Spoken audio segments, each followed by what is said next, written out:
Well, good evening, good morning, good afternoon, good ever what time of day it happens to be that you are listening to the Tattoo Teacher podcast. Now, on this episode, I have Will Berry. Now, Will and I met a couple of weeks ago at a TEDx conference here in Burleigh, the one that Michael Howell organised, and groundbreaking for the first educational TEDx in Southeast Queensland, I believe, or at least in the Gold Coast region. Will, I'm going to read your little bio here. You have been a mathematics teacher at Hunter Valley Grammar. You've helped author a math textbook. You are currently acting head of house and a math teacher in Newcastle. I won't name that school at this point in time. I'll let you do that just in case we say something that... I appreciate that. Yep. And you are also a very busy man. You are the head of operations and the director co-licensee of TEDxNewy. Will, you are a tremendously busy man. You are also involved in Northern New South Wales football as well. So do you have any spare time? The Northern New South Wales football, I'm no longer involved with them. But in terms of the spare time, look, I like to have my fingers in lots of things and be involved in the cool things going on. You know, if you're not giving things a good crack, that's where the excitement is. So, yeah, I just like to be part of it all. And I think TEDx is a great organisation for, like you introduced, we got to meet there at Burleigh Head, which was great. I think it's a really, really fantastic event that happens around the world, but it's a great opportunity to obviously hear on the front lines some of the ideas and the thinking that's coming out. Now, you're a math teacher. You've authored books. You've organising these events. So it shows you've got a breadth of skill and experience that you could translate into so many different things. But why choose education? Good question. So I actually didn't start in education in my tertiary career.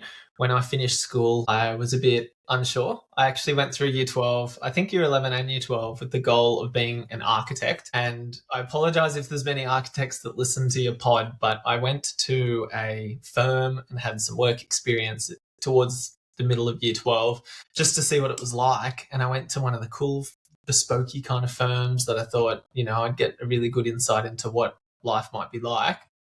And I saw, literally the first person I saw there was designing like a handrail. And I just went, wow. And I think there was this realization that dawned on me that hadn't actually hit me, that not every architect gets to design the skyscrapers or the Frank Gehry, building in Sydney. And I don't think I'd ever thought of that. I thought in my head being an architect meant all the big buildings. So I had this just like, okay, I'll work that out when I get there. I finished year 12 and I changed my selection last minute. I got my offer of architecture. I didn't change anything in my university applications. And then I went, nah, we're not going to do that. I enjoyed maths in school and I looked around at a few of my mates that were at school and what they got into. And I went, you know what, I'm going to go do engineering. And so I actually started uni doing engineering. I was doing civil engineering. And it didn't take very long for me to also realize I didn't love that. I think that I probably chose the wrong engineering in hindsight. Again, just a bit of a last minute panic, looked around what people were doing. But what I really did like was I liked the maths. I really, really enjoyed the maths. And the people at uni thought I was crazy because that was the bit they all hated. They really liked all the other bits and bobs.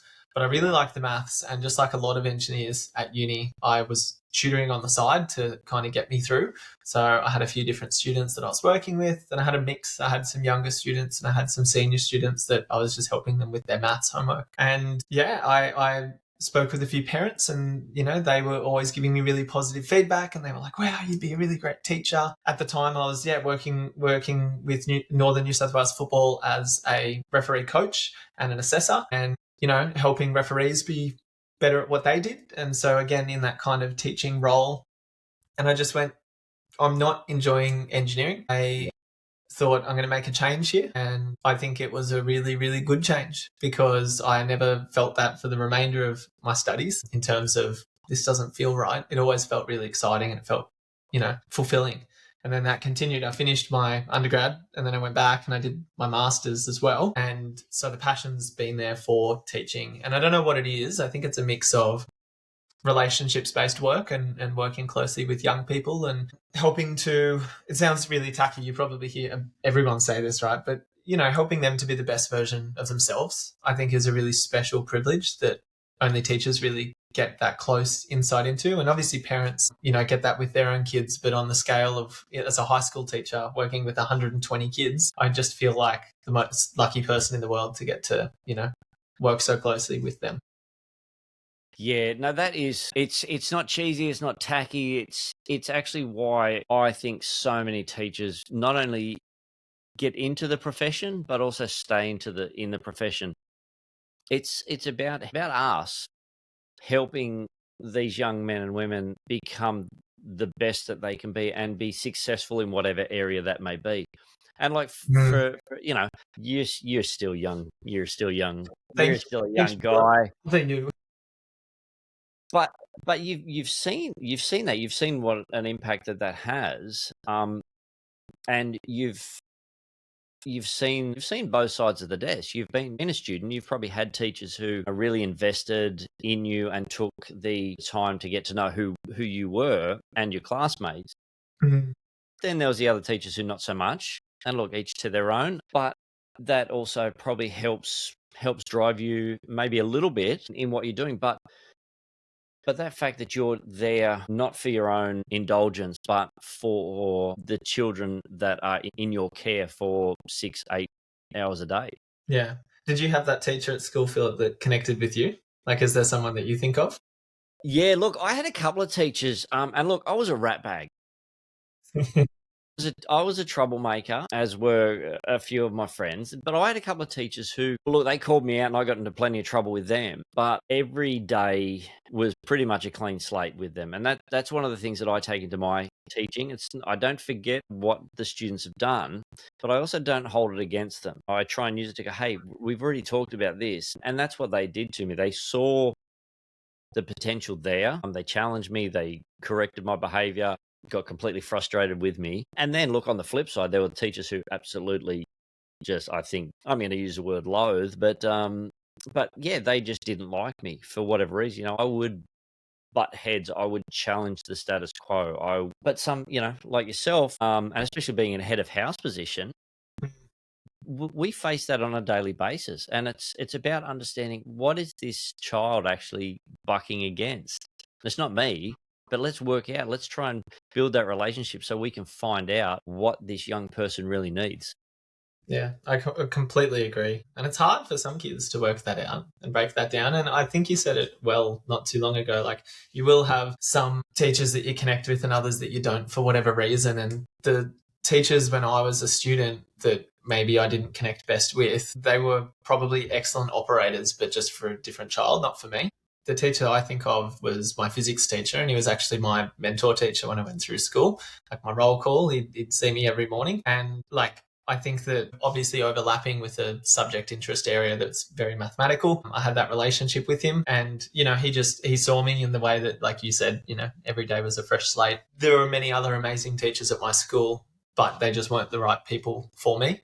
And so, as much as I try as a head of house, I still know though that, sometimes there will just be kids that I'm not their person, and that's okay. There will be someone else, and finding that person, obviously, that they're going to connect best with.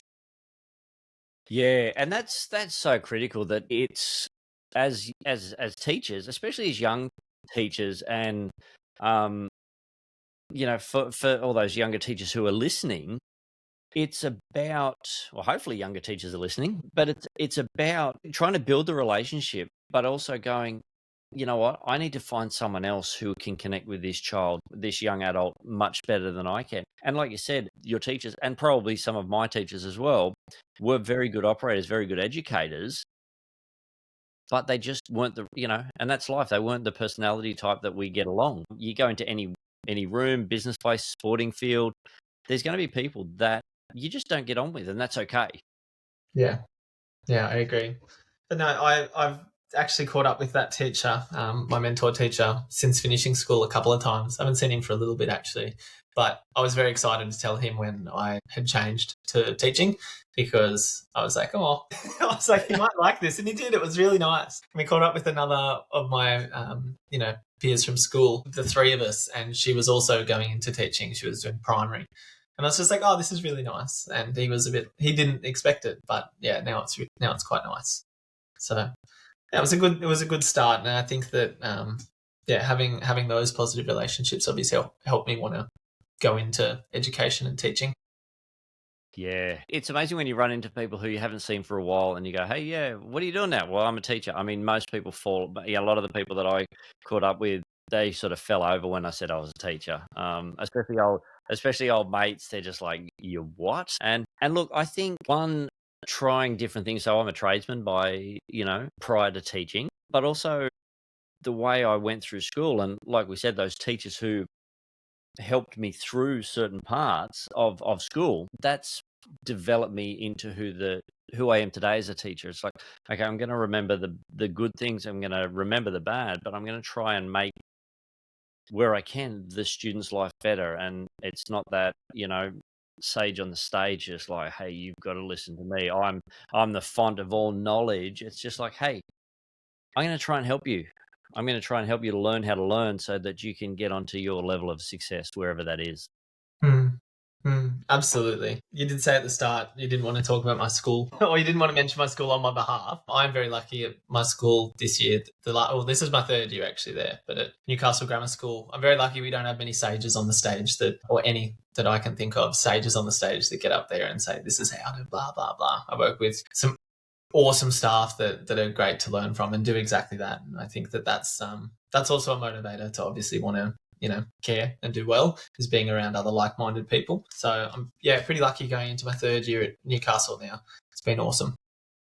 And so your third year at Newcastle, you're in a leadership position, a pastoral care leadership position. Prior to that, how long were you at your previous school? I was at Hunter Valley Grammar for 3 years, and I did a bit of casual as well prior to that. But yeah, that was actually my school I went to as a student. And so I think that the 3-year mark of doing bits and bobs, and I actually started my first gig there was doing a physics relief teacher, not for the same teacher that I was there for, but that I went through school with, but for another teacher. But when I was in the maths faculty and I did a lot of time as a maths teacher there, I just always felt like I was probably a little bit too comfortable.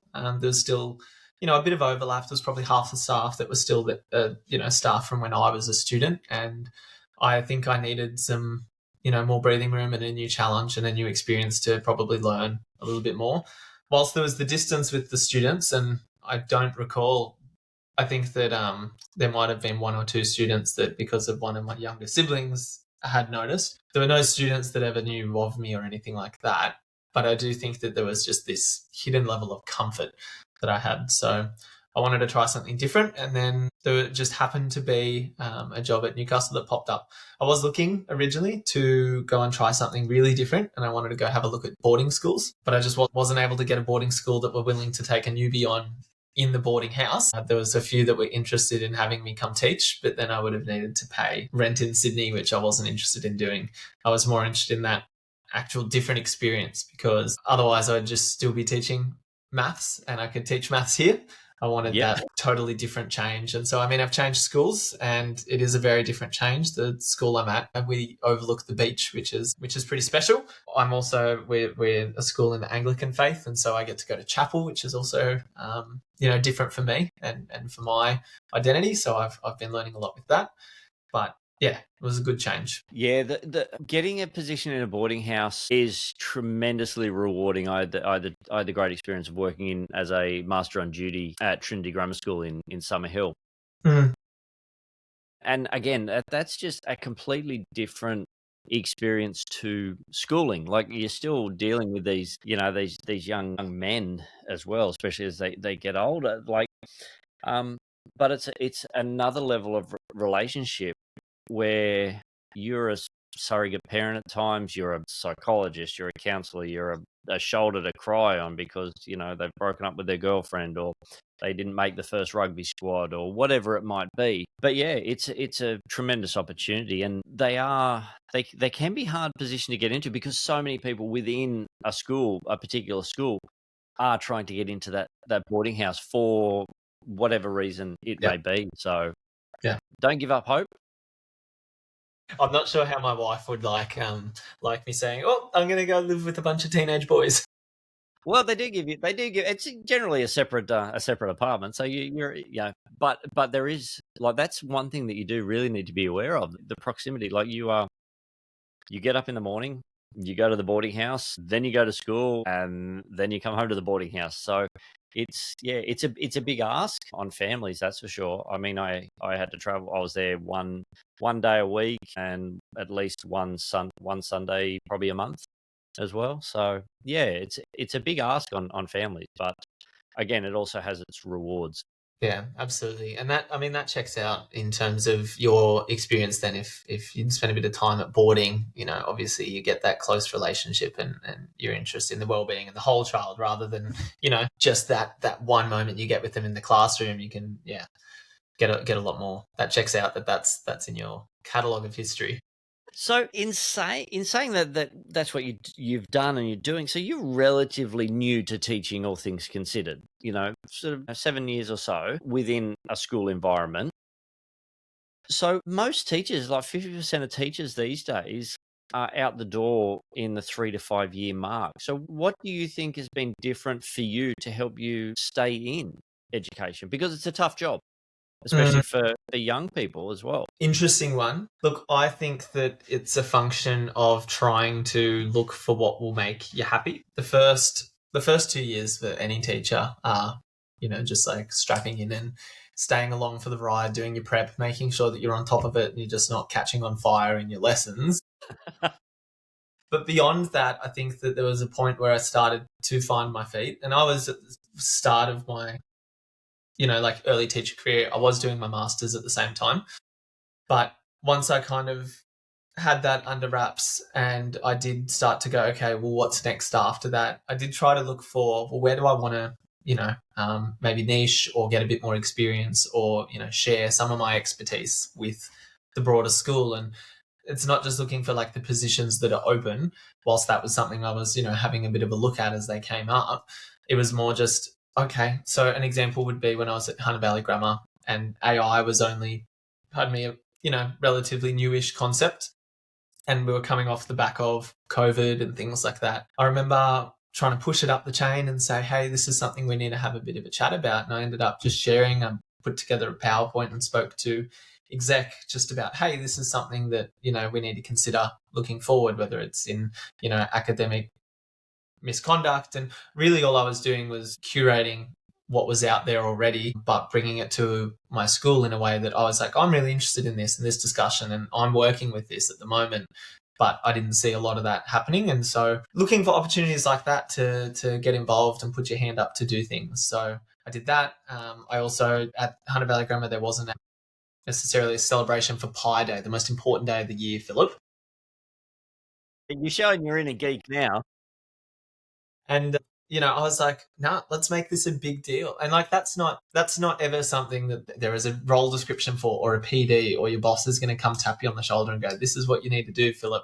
But there were the things that I was looking out for, going, this is something I think could be cool. And I was very lucky to have supportive staff and a head of faculty at the time. His name was Steve. He's a great guy. And Steve was just like, yeah, run with it. Like, what do we need to do? And it's funny because my current school do a lot of activities for Pi Day, and they do a lot of really interesting activities for Pi Day.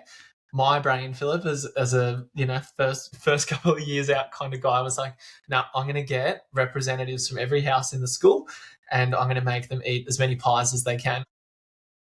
And it's funny, but you know what? It was so much fun, and I loved it. But I guess what it did was kind of, it gave me a little bit of recognition and, oh, hey, look, Will's been able to bring this to fruition. He's not, half-baked something. But also he's got time and capacity and he's putting his hand up to do things. So I think that things like that kept me nourished as well, because I wasn't just, battling the fires in the classroom, which, everyone deals with anyway, but I was making sure that I was enjoying my time at school when I was there. And again, they were the ways that I could also connect with kids outside of the classroom in a way that, as a classroom teacher, and without that wellbeing role or head of faculty role or whatever role it might be, without that, I was trying to, manufacture ways that I would be able to become more involved in school life. Yeah, and that's a really critical point, is bringing, every teacher brings value to the school, to a school. Every teacher brings value to any number of students at any one time. But then to bring, I guess, some value to a culture, or to build within the culture of a school. And every school has its own, as you've been to two schools, very similar area, but very different, I would say very different cultures. And you talk about your pie day, you get members from the house, so you're bringing in that competition. And even though there's just these probably four of whatever people at any one time eating as many pies as they can, you're actually onboarding the whole school, who are just going, hey, he's part of my tribe, or she's part of that, I'm gonna get involved. And then that builds into what the school is trying to do, and building young men and women, building a community, and showing that there's more to school than just whatever you do in the classroom. I will say there was an academic element too. It wasn't just Rogue. There was a pie reciting competition part of it, but I don't remember who won that. I do remember the student that won the pie eating competition. He was a beast. He did very, very, very well. But yeah, I think that was probably a big part of it, though. Just making sure I was finding the opportunities to become involved in ways that, I wanted to. All the things that, people probably try to do in your school as well. Like when I joined Newcastle Grammar, there was like opportunities to perform and be in like a staff band and perform in front of the kids, and it was me and a few of the other male teachers, and we I can't even remember what we sang now, but I think it was maybe Riptide or something like that. And like I was just like, this is something that I want to be part of, this is a lot of fun, and it puts you out there. So I think looking out for those opportunities was probably the biggest thing that kept me involved. That and amazing colleagues. I was pretty blessed to have staff that were very supportive in the way that they checked in on me. They knew I was, fresh, and they said, how is it going? Then hold my hand and say, here's it all done for you. But just having someone say, I see it's hard is enough. Like that can make a big difference. And I know that's not the same for a lot of my other colleagues in other schools, right? That sometimes, they do get it pretty tough hand sometimes. Yeah, we are very fortunate to have worked in the schools that we've worked in, and continue to do so, because we have those supportive staff, and we have generally a good head of school, and then that sort of filters down to the staff. And look, kids are kids wherever they are. Some have a tougher road than others, but the things that I've seen, that they just want to find their place in the world, and sometimes they haven't been taught how to make good decisions, they haven't been shown how to make good decisions, or they're just in an environment that just doesn't allow those opportunities in their life. So they come to school and they're just trying to find someone who will care for them, and that's what I found is a lot of the negative behavior over the years is these kids just wanting someone to go, hey, that's enough, you've got to have a boundary here. So with that in mind, I'm going to sort of pivot a little bit. Just hold that little thought in your head there, about the boundaries. But with that in mind, do you think your skill and experience in refereeing and training referees and working in that particular environment, because a referee is probably a tougher job than a teacher. I mean, you've got stakeholders yelling at you. You could never be right. Someone's always going to think you're wrong, then the other person's going to think you're not right, but you've still got to make that decision. Do you think that experience has helped you, or does help you, within not only dealing with the students, but also dealing with parents? Because in the pastoral care position that you're in, you have a fair bit of probably contact with parents. Yeah, absolutely. Yes to everything you just said. It's actually funny. There's a big overlap in the Venn diagram of who becomes a referee. There are a lot of teachers. There are also a lot of police officers, because it's not too dissimilar from either of those roles, where you have a set of expectations that people typically need to adhere to. And it's funny you say that it could be more intense. And I mean, there's been some cold, rainy nights where it has been intense. Some of my oldest memories refereeing were when I was 16 or 17, and I was refereeing the over 35s men's comp on a Friday night. And I just remember this one match in particular where I sent this guy off, and I always started my conversation with, all right, lads, it's Friday night. We've got the weekend ahead of us. Let's not hurt ourselves. You want to go back to work on Monday. All the rest of it, standing there as like a, 16, 17-year-old boy. But there was this one guy and I sent him off and he just made a terrible challenge on a guy. And the rules at the time, they've changed since, but it was basically if there was an obvious goal scoring opportunity, they've got to go. And the goalkeeper was way out. This guy was one-on-one and old mate defenders just come and tripped him. Didn't even come for the ball. So he's off. And then he just comes staunching over to me and he pulls off his shin pads and his boots and starts throwing them at me. And obviously that doesn't happen in schools, or at least I don't get to deal with that, which is quite nice. That does happen in some schools, but in refereeing, most of the time I had a red card or a yellow card and they'd listen and they'd go zip it. But there were definitely some pretty intense matches, and obviously the players would get on with other players and then I'd get in the middle of it. But yeah, so I think that I definitely have had my toolkit equipped as a referee, where I think that player management, and you're managing, again, about 30 people on the field, and you're managing about 30 kids in a classroom. So it actually compares really, really nicely. And if anyone's looking for a job, you asked earlier, are there any young teachers? Now I'm asking, are there any young kids? Are there 13-year-olds listening to this podcast? Go become a referee. It'll equip you really well to go be a teacher. And it's some pretty good pocket money as well. But no, I do think it was good. And I even feel like that idea of working as a young person on a field with a bunch of older people, I guess, helped me to work on my management of players and my behavior management. Translated pretty well. So yeah, and it's a tough job because you got to stick to your guns, because you're going to have people going, no, that's the wrong decision. And, it could well be the wrong decision, but it's the decision that you made. Unless you, which doesn't happen in club soccer. For all those people just listening, I did the square screen like the referees do for video, for the video ref. It doesn't happen. So it's just, hey, this is the decision that's been made. You have to live with it.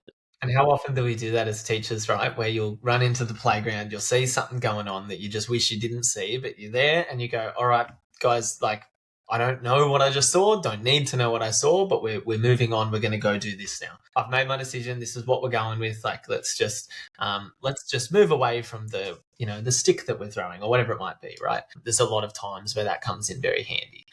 So it's good. Yeah, it's just do what you've been instructed to do, and then let's have a discussion maybe later when the heat of the moment has settled. And then we can actually talk, because I'm, as a teacher, you're breaking something up or you're seeing something that could cause any number of things in a playground. It's just like, okay, your adrenaline's up, and you're going, I can see too many things happening all at once. So let's break it up and then let's sort it out from there. So it's a challenge, and look, it's been a few years since I was a young teacher, but again, these are all things that we all face on a day-to-day basis. Now, thankfully, my experience is that I've never had to face some of the violence that other young teachers have faced, and I can see all too well why they're leaving the profession, because there's not that support, or they don't see, there's not the consequence to that behavior. Teaching is probably one of the only industries where you can have threats of violence or actual violence against you, and then you still have to turn up and with that perpetrator in the classroom. And like you said earlier, you need to be a fresh slate and offer them a new opportunity, because, the kid they were yesterday doesn't have to be the kid they are today. And that's hard when you're dealing with everything under the sun. Yeah. My wife goes to a lot of difficult schools as an occupational therapist and sees, a whole range of different behaviours. And, I give a lot of credit to the teachers that she goes and spends time with, particularly in primary schools, because, all those kids need is just, a consistent figure that rocks up each day. And again, just is there for them. And yeah, I think that, I am quite lucky, obviously, with my experience, but I don't think that is surprising that would obviously lead to attrition, because it's a challenging context, and not a lot of people in, other work environments, whether it's corporate or trade or whatever, kind of they're doing your job.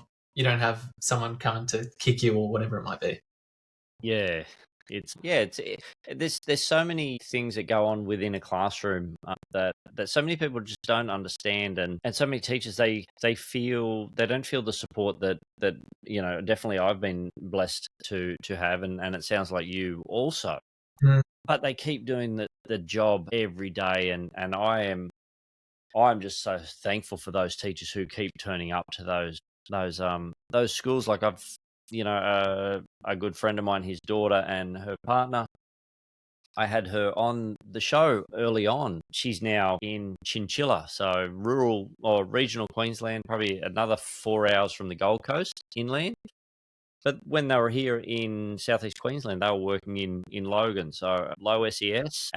But they turned up. These two young girls turned up to school every day in a very rough area, but they love their job. They love teaching, and then they've moved. They've got a leadership position out in this school, but they're still turning up every day. And so for all those teachers who do that, all those young teachers who keep going, I just think it's amazing. So One of my pracs when I was at uni was at a pretty low SES school out west, and I loved it. I thought it was a really, really good experience. And if it wasn't for family being here and my friends being here and really enjoying Newcastle, I would consider moving out west. At that school, like every single break time, there would be a physical fight of some description somewhere on the campus.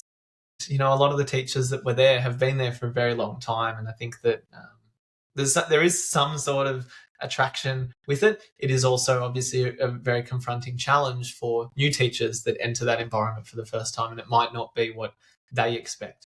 I mean, you've got to also probably consider that those that are entering teaching might be predisposed to having had a good experience at school, right? If you're going into teaching, probably had a reasonable experience. There's obviously exceptions. I don't think that the people that have the best experience may not have been fully exposed to, the full range of what's happening in schools. And so that might be a challenge. But my experience when I was out in Tamworth was that a lot of the staff that had been there for a very long time loved it. And my time there, I went, wow, this is awesome. This is, it's a cool school. And there was a very supportive community, but it would be hard for new teachers at times. yeah, I was fortunate enough to spend some time in regional New South Wales in Dubbo, and I helped start a grammar school out there. I was out there for 2 years, and the community there was amazing. It's funny that I probably, just due to certain, whatever life circumstance, but I really enjoyed my time there. I thought, yeah, we're going to stay here long term. But an opportunity came up to come back into Sydney at quite a good school. So I had to weigh it up quite heavily, because I'd bought a house. My family were there. My firstborn went to, that was his first school. All this sort of stuff. So there were these ties that we had. But again, there's opportunities, and right or wrong, I made the decision. We moved back to Sydney, and then Yeah. that's what we did. But it's all one of those things, and I think regional schools are like they're amazing places. My sister and her husband are both in education, and they moved down to, where is it? I always forget the town that they live, but it's down near the New South Wales Victoria border, near the I know the big Ute muster and all that sort of stuff. So they're in a small country town, but they moved there and they have found community. They have found a place. We didn't know how long they'd stay there, but they've been there for probably 15 years now. So it's one of those things, like you said. He got involved with the local rugby club because he loved his rugby. And then she got involved by proxy with that community, and then it just went from there. So there's so many opportunities in education if you look for them and if you are willing to take a risk as well. Yeah, there is a bit of risk attached, absolutely. But I think that, like you say, while you're young, if you're looking for those opportunities, it's the best time to take risk. The job I took at Newcastle Grammar was a 1-year contract, but I was like, I'm looking for change, and 1-year contract's better than a 1-term contract. Definitely. I'd say it was a really good decision. And despite being on a 1-year contract, I was 6 months in, and there was a role that popped up at the school that I was like, I'm going to throw my hat in the ring for that. It was a the leaving head of house role, and showed my interest. And like I said to you, finished my master's previously, so I knew I was really interested in that side of schools. Anyway, put my hat in and got rejected, which is so fine because they're like, who's this guy that's been here for 6 months that reckons he's all over it? But it showed the school I was interested in. Then the next time it popped up, I threw my hat in again. They were like, well, that's not a surprise. They'd already done it. And that was the role that I ended up getting, which was really good. But that risk and things can sometimes feel a bit scary to take the leap, but you're young. It's the time to take it. Yeah, definitely. And it's only going to give you experience. And the great thing is that you didn't allow that first knockback to go, well, obviously I'm not good enough. I'm never going to go for this again. It's just like, Yeah, hey, no way. I'm not right now, but in the future, I'm going to keep going. I'm going to keep pushing myself and putting myself out there. Is that something you From the think? point of the view of the school, I think, which helps as well. Like exactly like you said, that mindset. I was like, no, I'm going to go with the mindset of the school, which is, what is this guy doing? Like I can see it from their perspective. Yeah, and Yeah. that's sometimes the thing, and sometimes there's positions available that you are more than that we're more than qualified for, but the school is looking for something in particular, and often that's only known when either time or the interview process happens. You can have that chat, the heads of school or the head of pastoral care or whoever it is has that conversation, goes, yeah, you're not as qualified as old mate who else has applied, but you've got that thing that we need or we think we need for this position. So you're right for it. So as a young teacher, like I can only encourage you to keep doing that, keep backing yourself. And you've already got the mindset of like, hey, I understand from the school's point of view. So I'm going to keep going to show them that yes, I am interested. It wasn't just a flash in the pan.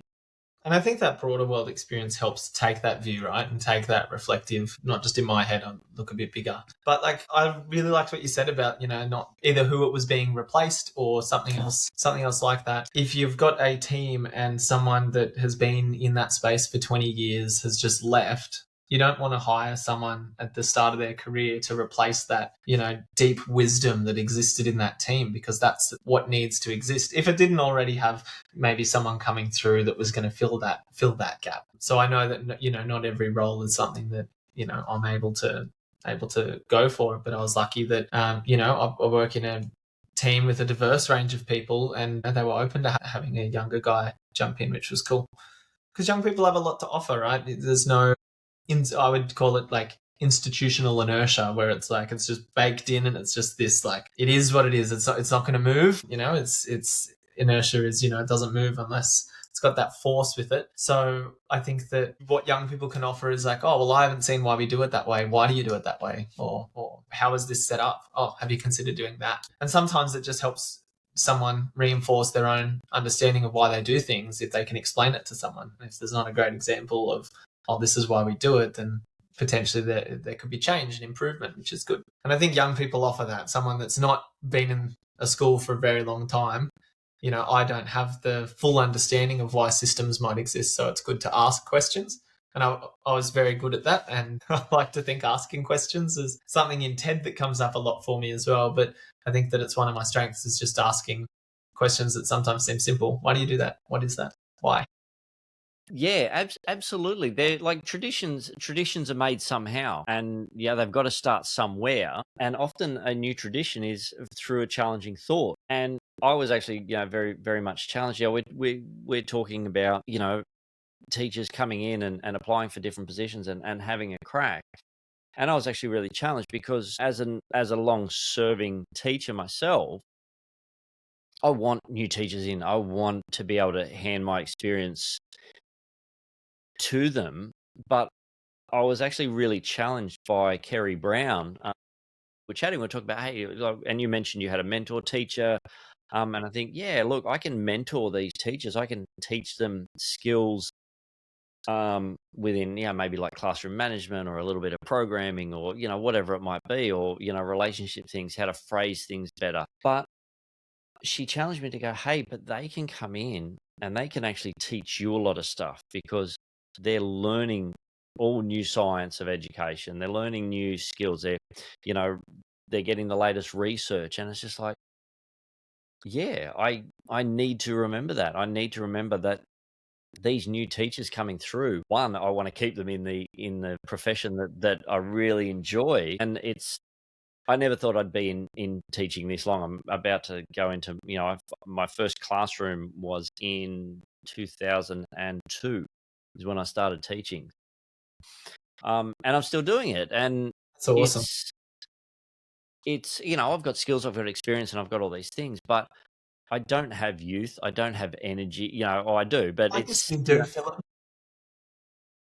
um, but I don't have that youthful energy that you guys come through with. Hey, let's try this. Let's do this. Hey, can we challenge this thought process? Can we look at this? Is where my gap from the people in my school, the students, is getting bigger and bigger. When I first started, not so much, but Mm. you're still in that range where you are still pretty close and understand. You know what? I'd say in tech though that must come up though quite a lot. Emerging technology in your space is just night and day from what it was when I went to school, and then also when you went to school. When I went to school, I remember when I was finishing up, 3D printers were kind of coming into. They were probably out in super fancy schools and bits and bobs. But I remember seeing one when I was graduating. But now it's just like I go down to our tech class and I see all the amazing things kids are doing, and I'm just blown away. I'm like, whoa, that's awesome. And they're doing all these little circuitry bits. Obviously, that gap, like you're saying, it's only getting bigger and bigger and bigger. I think we've got I could be wrong, but I'm pretty sure we've got like a software elective in years 9 and 10, not just in years 11 and 12. And I'm like, that's nuts. That's so cool. Yeah, I am privileged to work I mean, I love my subject, so I get to make stuff, I get to build stuff, I get to do stuff. But you are right. The emerging technologies and the advanced manufacturing that's available now to these students, Mm. like, it is from when I first built, like, the first 3D printer we had in school was back in around 2005, Whoa. around there. But we had to actually build it. It came in kit, and we spent more time fixing it than running it. So, and now you put them out of the box, put the filament in, press play, and bang, they're off and running. And so, yeah, you're right. I need to keep up, and I need to stay ahead, and all those things that we have. But Mm. it's, to have these young guys come through to go, hey, let's look at this, let's do this, let's have you thought about this, and to have conversations with people like yourself to go, I love teaching, I love math, I love pastoral care, I love doing Mm. this, and I love being challenged in my environment. What I But find, sorry to yeah, interrupt, I was just going to say, I find interesting because I don't think that maths necessarily has changed or will change in terms of the content, and it's not going to change for a very, very, very long time. I've taught Pythagoras, and Pythagoras was taught 500 years ago and will always be. But I find as a young teacher now looking ahead, I wouldn't say I'm concerned, but I'm cautious about like what information and what knowledge is important for our kids to have. And this is definitely coming from Burley, right? But some of the ideas shared there, but I am actually concerned about like what knowledge is important for our kids to have in 20 years. Like what will the classroom look like, and what are the kids actually going to be getting from their education? yeah, Because it's just, yeah, it's a different world that we're walking into. And so I'm trying not to. I don't think that I come into my faculty with too much whiz bang stuff, because I think ultimately maths is really well, it's steeped in literature how to teach it and what works well, and I don't try to change any of that too much, which is good. I try to make our processes a little bit more efficient where possible, with things like marking and stuff, but and generating insights. But I don't think the teaching is too new, but I do think that will change. I do think that has to change in the next few years. I'm so uncertain about it, Phil. well, I've spoken to a lot of math teachers, and a lot of people go, well, maths isn't creative, and it's just like, well, no, it's like you're solving problems all day long, and but the creativeness is okay. Well, we've been doing Pythagoras since Pythagoras came up with it. However, I was taught Pythagoras, and it had no relevance to me in the classroom. So I was a terrible math student. Go figure. Won't judge.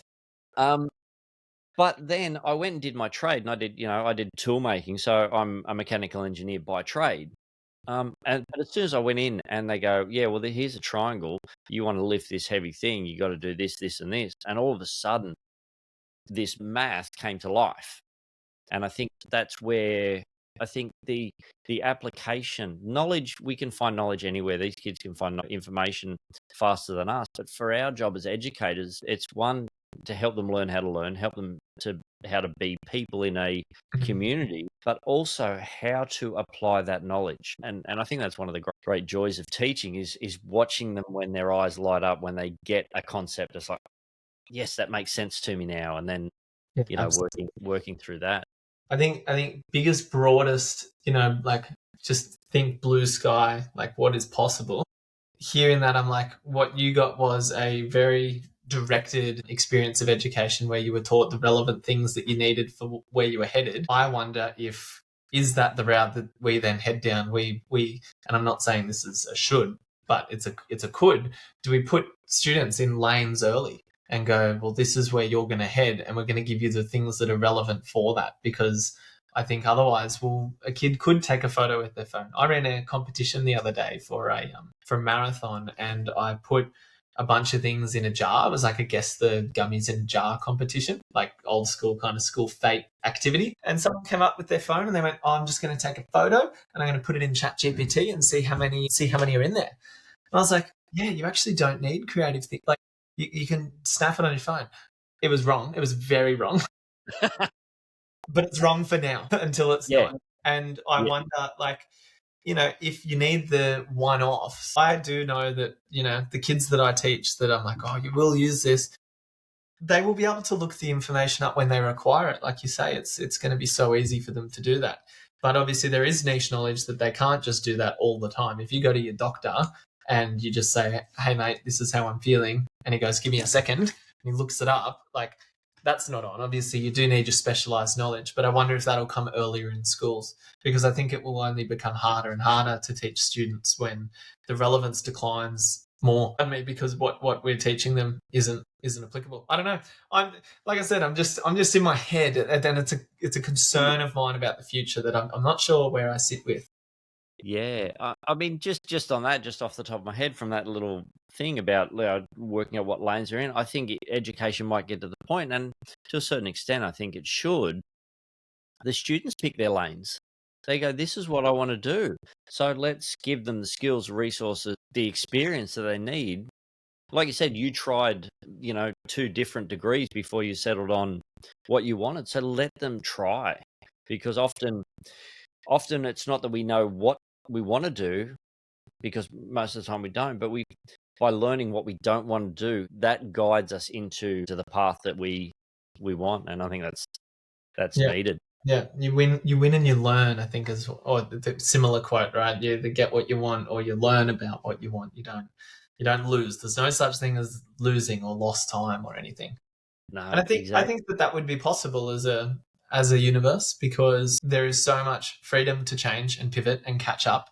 But yeah, I wonder if that might be where we're headed, because I think it will become challenging. And whilst I'm not trying to change anything in my school about maths, I do think that there will be a change at some point, which I find interesting. And I'm excited to see where it goes. It's always good to ask the questions, because without asking questions, we don't get anywhere. There's schools in the US at the moment that are starting to prop up where it's basically a bespoke program for the students in front of them, and there's very little teacher to student ratios. There's not many teachers there because they're only a support, they're an aid for the program that the students are following independently. And there's some interesting results. I don't think that method of schooling is for everyone. And like you say, school's purpose fundamentally, I think, would be about character and who you are and what you learn about. But in terms of the secondary core business of learning and education, yeah, I wonder where that's headed. So even as a new teacher that's in touch with the tech and closer to the tech, I have no idea. I'm very lost with regards to that. So I take each day as it comes, and I'm excited to see where we're headed. Yeah, but the great thing is you're asking questions, and that's the critical thing. Mm. Speaking of, like, where are things headed and ideas and new things and all this sort of stuff, like, we like to, ideas need to be shared, don't they? They do. And you, as I mentioned in your bio, you are helping ideas show their face in Newy with TEDxNewy. So how did that come about? You know, you're a full-time teacher, like you got your hands full, and to run these conferences, they take time, they take energy, they take valuable resources. And like another colleague of mine said, when you say yes to something, you're saying no to something else. Mm. So how did TEDxNewy come about? So another young professional in the Newcastle community that I'd connected with a little bit before this had come up with the idea that, you know, Newcastle deserved its own TED event.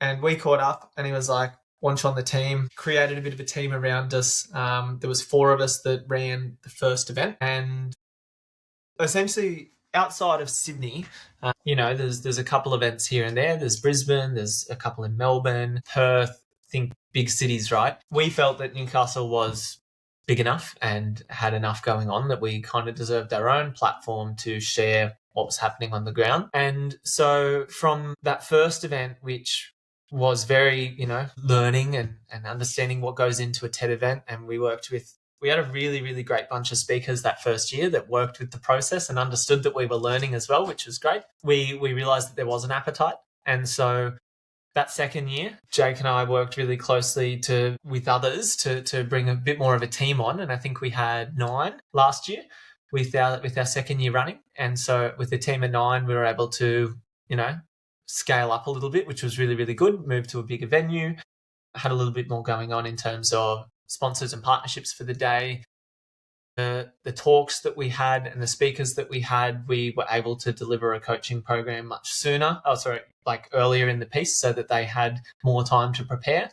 And this year we've scaled up even more from 9 to about 12 people, and we have a bit more of an idea as well around what roles we needed, because that second year we went, all right, what can we delegate? What have we got on our plate? And when we grew as a team and the event grew as an event, we still ended up just like with way too much work for ourselves and a bit of overlapping. So this year we've done pretty well to delineate some of that work from us. And we're actually running 4 events this year. And it's been an intense start to the year, but with a strong team around us this year, it's just exciting. It's really, really exciting to be able to share what is happening in Newcastle. And the last 2 years, we had a license with Cooks Hill, which is a suburb in Newcastle, because TED don't like to give licenses for regions or local government areas. They like suburb specific. And we needed to, I guess, showcase after 2 events in 2 years that we, you know, there was an appetite in our region. Our region was significant enough.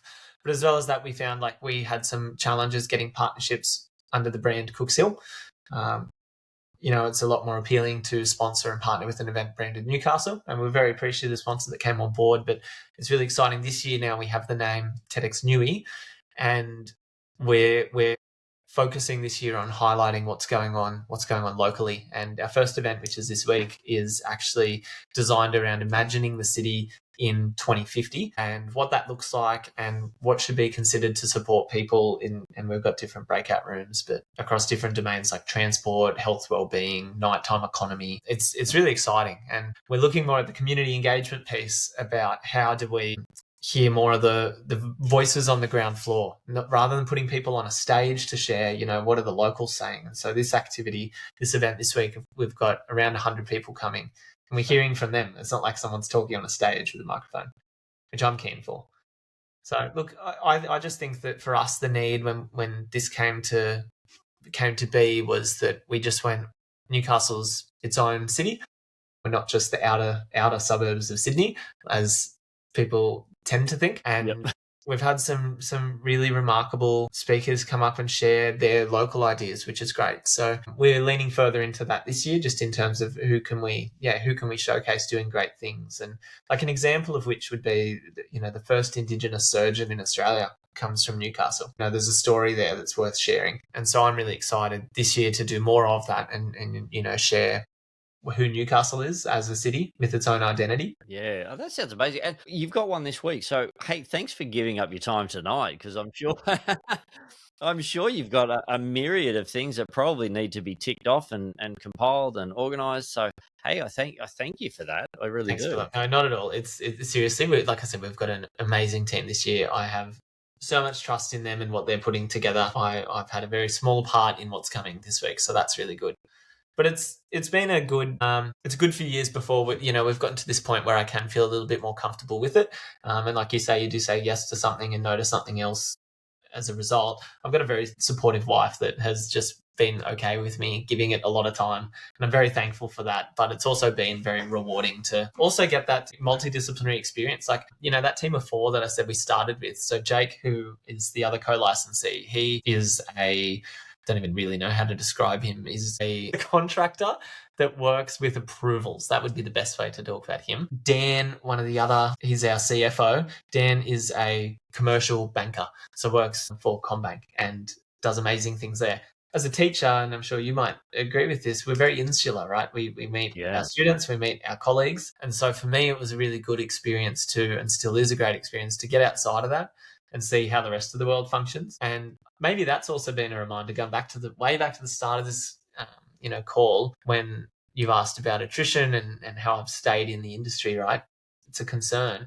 I think that there is a lot of the grass is greener until you do meet other people and you hear about their challenges and their woes, and you go, you know what, we actually do have it pretty good. There's challenges everywhere. Everyone can complain about some element of their job. And so for me, getting outside of my school and doing TED and meeting amazing people doing cool things as well, I'm like, okay, I'm reminded that, everywhere has got its challenges, and it's been great for that as well.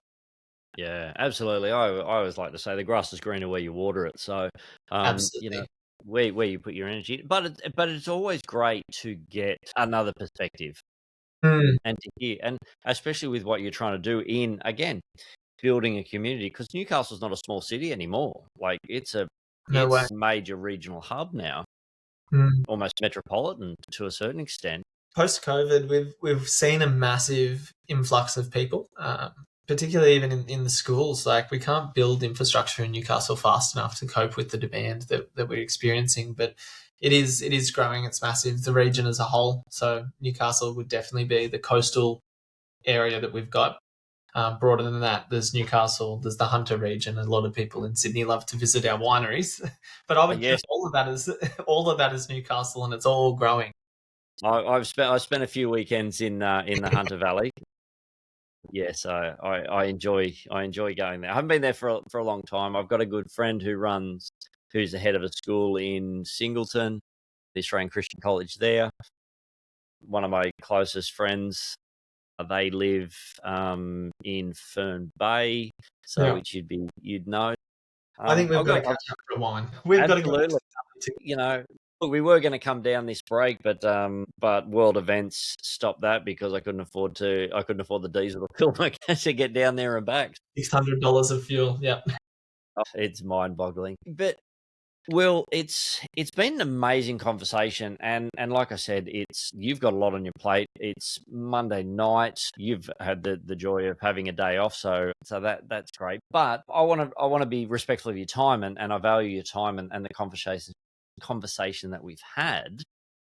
But what I'd like to ask, just a couple of questions just to finish up, is with all of this stuff that we've done, what would be a challenge that you'd love to put out to people who are listening? Ooh. If I think about what we've kind of had a chat about, I would say that the biggest, bit that's threaded through has been maybe the fact that I'm an earlier career teacher.